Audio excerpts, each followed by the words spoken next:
في أعماق المحيط الأطلسي، حين تلتقي الأمواج بالسماء في رقصة لا تنتهي، كان هناك أسطول يحمل كنوزا لا تقدر بثمن، لكن البحر لم يكن مجرد طريق عبور.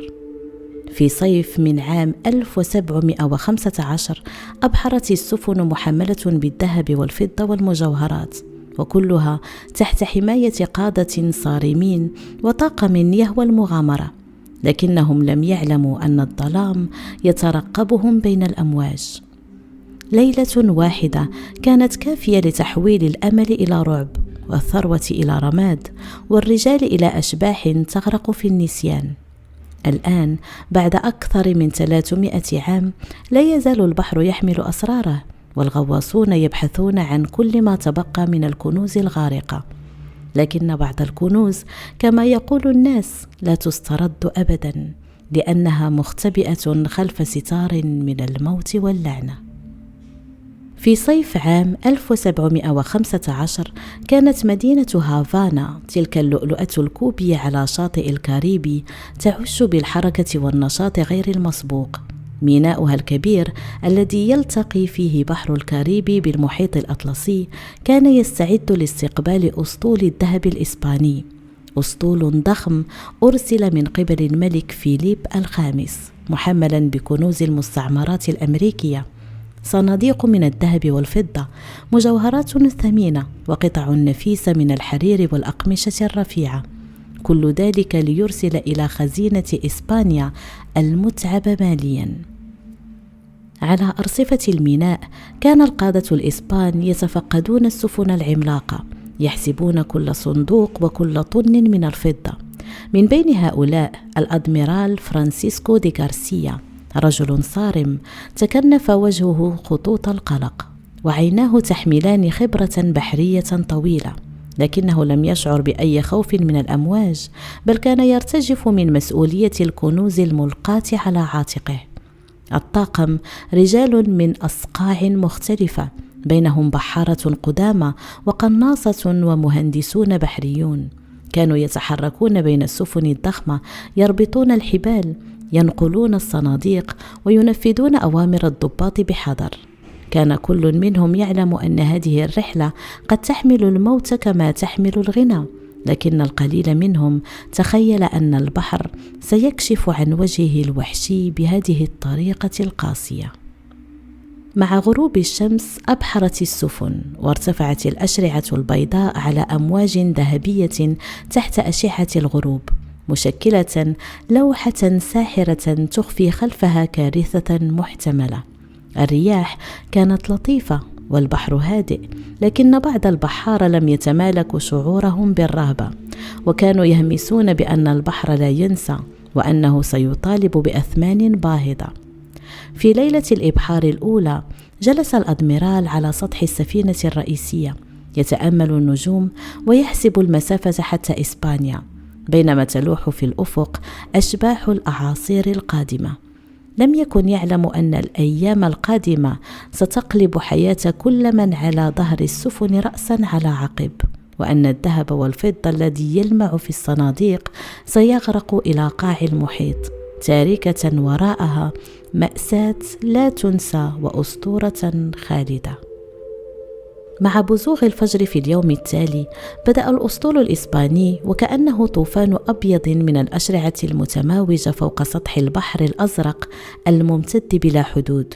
الرياح كانت لطيفة، لكن الطاقم شعر بشيء غريب في الأجواء.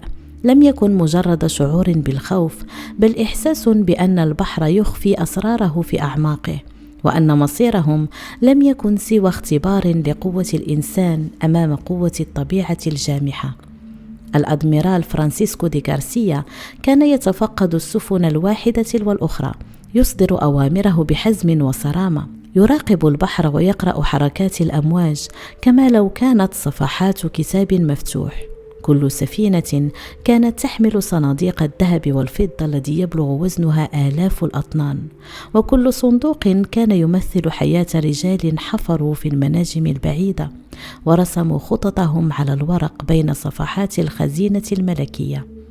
خلال الأيام التالية بدأ الطاقم يشعر بتعب البحر، الرياح التي كانت لطيفة في البداية أصبحت متقلبة، والأمواج بدأت تتعالى بلا سابق إنذار. بعض البحارة الذين اعتادوا على البحر منذ صغرهم لاحظوا غيوما سوداء تتجمع على الأفق. شعروا بالخطر يعانق كل نفس، لكنهم لم يجرؤوا على التصريح بذلك علنا. في إحدى الليالي، وبينما كانت السفن تسبح في مياه فلوريدا الدافئة، جلس الأدميرال مع مساعده الكابتن ميغيل سانتوس على سطح السفينة الرئيسية. تحدثا بصوت منخفض وكأنهما لا يريدان أن يسمعه البحر، فقال: المحيط يحمل أسرارا لا يجرؤ البشر على مواجهتها.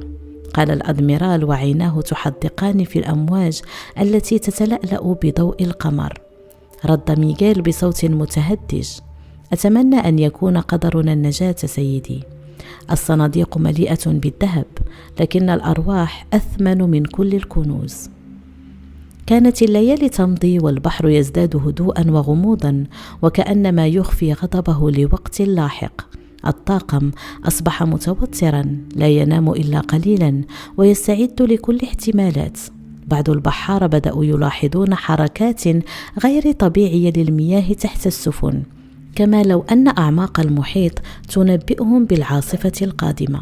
ومع اقتراب الأسطول من سواحل فلوريدا بدا الجو مشحونا، الغيوم داكنة وثقيلة، والريح تتغير من هدوء إلى هياج متقلب. كل شخص على ظهر السفن شعر بأن لحظة الحساب قد اقتربت، وأن البحر لن يتسامح مع من حاول اختطاف ثرواته. في صباح ذلك اليوم المشؤوم، لاحظ الأدميرال خطوطا عريضة من السحب الداكنة تتجمع فوق الأفق، والطيور تتجه نحو الشواطئ في أسراب مفزعة. كانت هذه العلامات نذر العاصفة القادمة، لكن لم يكن هناك وقت للتراجع، ولم يكن الطريق متاحا سوى مواجهة البحر مهما كانت النتائج. كانت السماء قد تحولت إلى ستار أسود ثقيل يغطي الأفق، والغيوم تتراكم كجبال من الظلام، وكأن الطبيعة كلها اجتمعت لتعلن عن غضبها. الرياح كانت تعصف بلا هوادة، والأمواج تتعالى عاليا تضرب السفن بعنف، وكأنها تسعى لمحو كل أثر من آثار الحضارة البشرية على سطح المياه. على ظهر السفينة الرئيسية وقف الأدميرال فرانسيسكو دي غارسيا متشبتا بالسور الخشبي، عيناه تحدقان في الفوضى العاتية. حوله الطاقم يصرخ، يحاول تثبيت الصناديق، ربط الحبال، وكل حركة خاطئة قد تعني الموت. صوت الرياح كان يصم الآذان، والأمواج تصطدم بالسفن بروح عنيفة تتقاذفها في كل اتجاه. بدأت السفن بالاصطدام بالشعاب المرجانية القريبة من الساحل.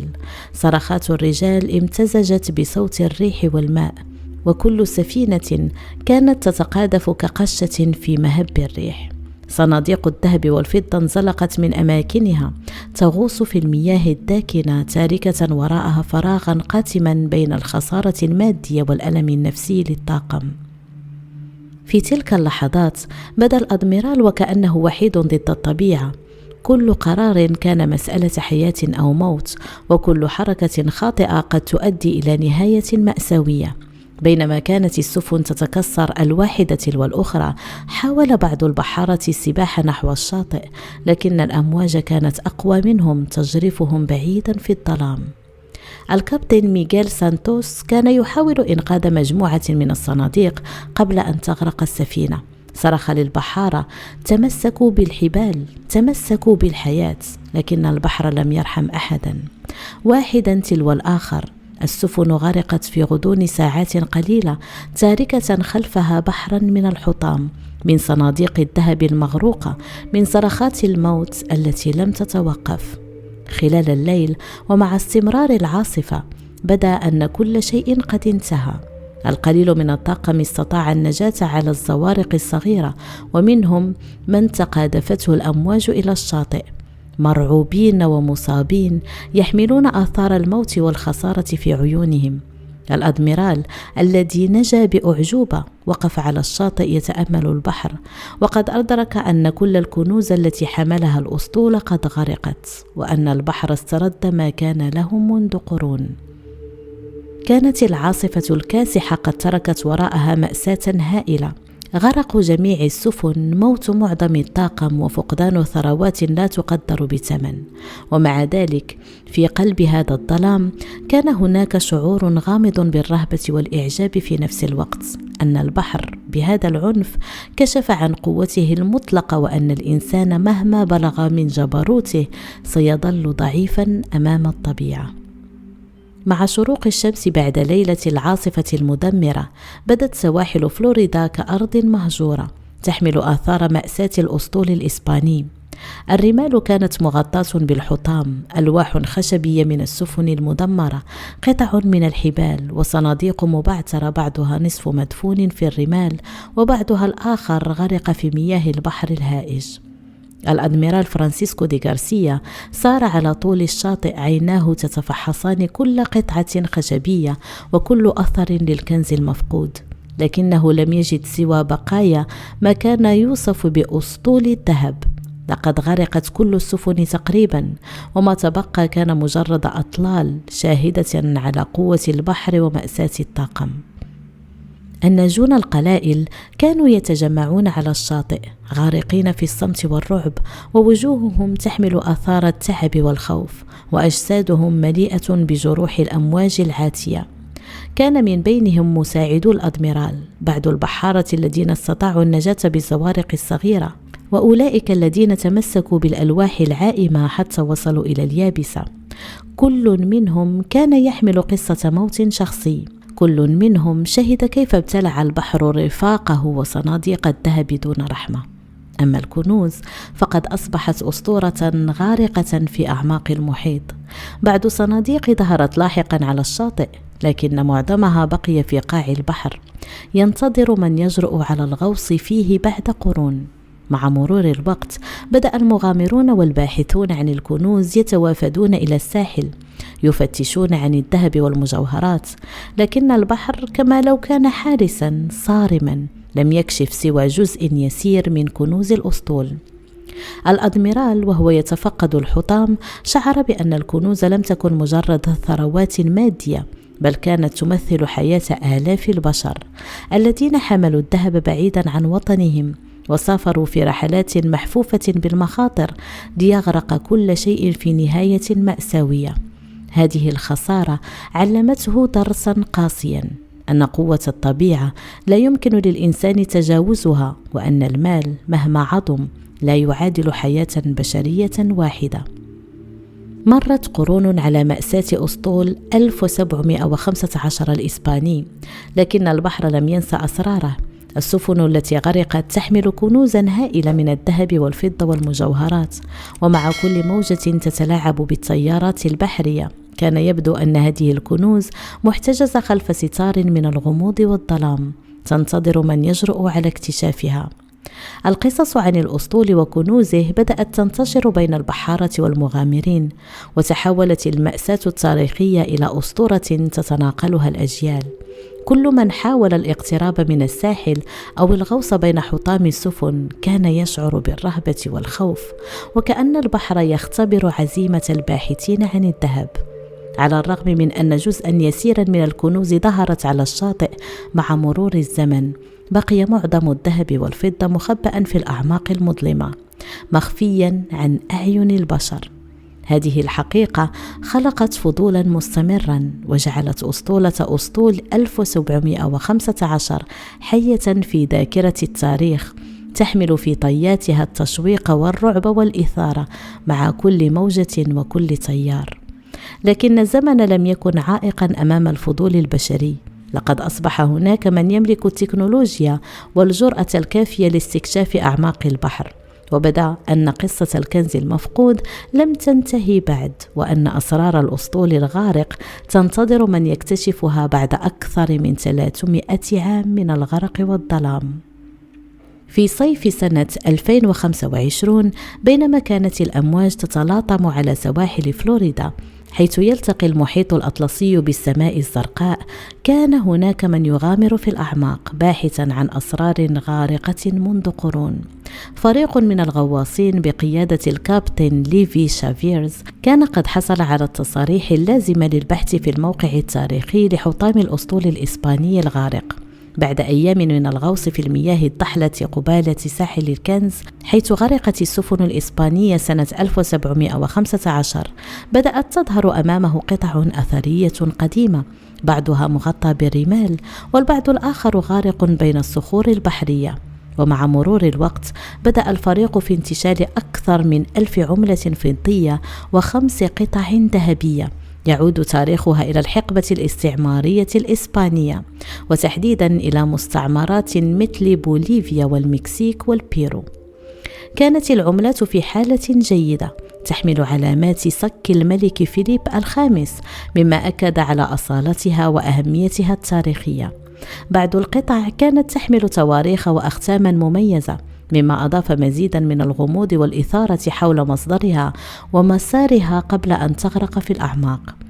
لكن الاكتشاف لم يكن مجرد انتشال لقطع نقدية قديمة، بل كان بمثابة إحياء لأسطورة غارقة، وتأكيد على أن البحر لا ينسى، وأنه يحتفظ بأسراره حتى يأتي من يجرؤ على اكتشافها. ومع كل قطعة يتم انتشالها، كانت القصص القديمة تعود إلى الذاكرة وتصبح أكثر واقعية، وكأن الزمن قد عاد إلى الوراء ليعيد سرد مأساة الأسطول الإسباني المفقود. ومع هذا الاكتشاف أصبح السؤال المطروح: هل انتهت القصة هنا؟ أم أن هناك المزيد من الكنوز المخبأة في الأعماق تنتظر من يكتشفها؟ وهل سيستمر الغواصون في مغامراتهم لاكتشاف المزيد، أم أن البحر سيظل محتفظا بأسراره يرويها فقط لمن يستحق الاستماع إليها؟ بعد أكثر من 300 سنة من مأساة أسطول 1715 الإسباني، وبعد أن ابتلع البحر الذهب والفضة والمجوهرات، عاد جزء من الكنز إلى النور على يد غواصين شجعان تحدوا الأمواج وغطسوا في أعماق المياه لاستعادة آثار التاريخ الضائعة. ستبقى قصة أسطول 1715 الإسباني حقيقية، مأساوية وواقعية، لكنها أصبحت اليوم أكثر إثارة وغموضا بعدما أضاف الزمن لمسته المميزة وجعل الذهب الضائع يعود إلى النور، ليذكرنا بأن البحر يحمل أسرارا لا يجرؤ البشر على كشفها بالكامل، وأن أساطيره الحية ما زالت تحاكي خيالنا وتثير دهشتنا. كنت معكم هاجر، ودابا بسلامة.